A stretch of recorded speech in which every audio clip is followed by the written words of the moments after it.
সুপ্রিয় শিক্ষার্থী, আসসালামু আলাইকুম। আরিফস একাডেমির পক্ষ থেকে তোমাদেরকে জানাই শুভেচ্ছা। আশা করি তোমরা ভালো আছো এবং সুস্থ আছো। আজকে আমি তোমাদের গণিত বইয়ের পৃষ্ঠা নম্বর 47-এর সবগুলো অঙ্ক সমাধান করে দেবো, ঠিক আছে? তো প্রথমে আমরা ১ নাম্বারটা করব। তো দেখো বলছে তাহসিন ১৩টি লাটিম কিনতে চায়, ঠিক আছে? ১৩টি লাটিম কিনতে চায়। প্রতিটি লাটিমের অর্থাৎ একটি লাটিমের দাম ৮ টাকা হলে তার কত টাকার প্রয়োজন, ঠিক আছে? তাহলে দেখো একটি লাটিমের দাম ৮ টাকা, ঠিক আছে? তো তাহসিন কয়টি লাটিম কিনবে? ১৩টি। তাহলে ১৩টি কিনতে তার কত টাকা প্রয়োজন হবে সেখন আমরা বের করব, ঠিক আছে? চলো তাহলে শুরু করি। দেখো আমাদের কিন্তু একটি লাটিমের দাম ছিল ৮ টাকা, তাই না? তাহলে এটা লিখতে হবে যে একটি লাটিমের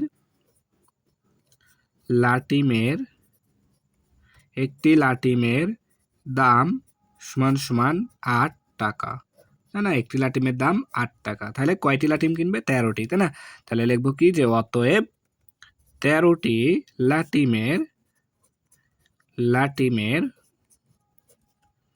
লাটিমের দাম, তাহলে দেখো ১৩ গুণন ৮ টাকা, তাই না? তাহলে দেখো তোমরা যদি এখন নামতা জানো, ১৩ ঘরে যদি নামতা পারো তাহলে কিন্তু এটা খুব সহজে পেরে যাবা, ঠিক আছে? গত পর্বে কিন্তু আমরা ১৩ ঘরের নামতা শিখেছিলাম, তাই না? ১৩ ঘরের নামতা কিন্তু আমরা ৪৬ পৃষ্ঠায় শিখেছিলাম, ঠিক আছে? তো ১৩ ঘরের নামতাটা যদি তোমরা মুখস্থ করো তাহলে কিন্তু সরাসরি অঙ্কটা পেরে যাবা। আর যদি তোমাদের যাদের মুখস্থ নাই তারা গুণ করে করতে পারবা, ঠিক আছে? তো দেখো ৮ আর এই ৩ দ্বারা প্রথমে গুণ করবো, তাই না? তাহলে ৩ আসতে ২৪, তাই না? ২৪-এ ৪ হাতে থাকে ২, ঠিক আছে? তারপরে এই ৮ দিয়ে ১কে আবার গুণ করবো, তাহলে ৮ ১কে ৮ আর হাতের ২-এ ১০, ঠিক আছে? তাহলে ১০৪ টাকা, ঠিক আছে? তাহলে দেখো ১০৪ টাকা তার প্রয়োজন হবে। তাহলে তাহসিনের ১৩টি লাটিম কিনতে ১০৪ টাকা প্রয়োজন হবে, ঠিক আছে? তাহলে উত্তর ১০৪ টাকা, ঠিক আছে? তাহলে আশা করি তোমরা এটা বুঝতে পারলা। দেখো ২ নাম্বারটা এখন করব, ঠিক আছে? তো ২ নাম্বারে আমাদের এখানে দাগ টেনে মিল করি, ঠিক আছে? এটি করে দেখানো হলো, একটি করে দেখানো হলো, ঠিক আছে? তো এখানে একটা করে দেখানো আছে। তো আমাদেরকে এটা ১৪ ঘরে নামতা এটা, ঠিক আছে? তো এটাও যদি আমরা মুখস্থ থাকে আমাদের তাহলে কিন্তু আমরা খুব সহজে পেরে যাব, ঠিক আছে? তো দেখো ১৪ কে যদি গুণ করি তাহলে ১৪ একে ১৪ হবে, ঠিক আছে? তাহলে ১৪ একে এই যে ১৪, ঠিক আছে? তারপরে দেখো ১৪ দুগুণ ২৮, ঠিক আছে? তো এভাবে তোমরা মুখস্থ করে নেবা, ১৪ দুগুণ ২৮, ঠিক আছে? তারপরে দেখো ৩ ১৪ ৪২, ঠিক আছে? ৩ ১৪ ৪২, এই যে দেখো ৪২, ঠিক আছে? ৩ ১৪ ৪২।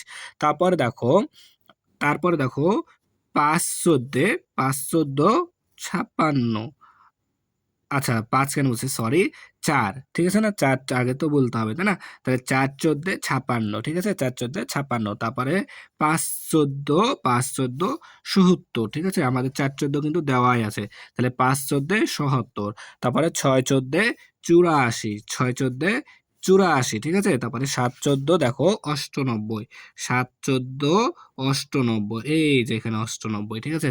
৭ ১৪ ৯৮, ঠিক আছে? তারপরে ৮ ১৪ দেখো ১১২, ঠিক আছে? ১১২, ঠিক আছে? ১১২, ৮ ১৪ ১১২, ৯ ১৪ ১২৬, ৯ ১৪ ১২৬, তারপরে ১০ ১৪ ১৪০, এই যে একদম উপরে আছে দেখো ১৪০, ঠিক আছে? তো আমাদেরকে নামতাটা মুখস্থ রাখতে হবে কিন্তু, ঠিক আছে? তাহলে আমাদের অঙ্ক করতে সুবিধা হবে, ঠিক আছে? তো দেখো এবার আমরা নিচের ছবিতে গুণ করে খালি ঘর পূরণ করি, ২ নাম্বার, ঠিক আছে? তো দেখো ১২ কে ১২, ঠিক আছে?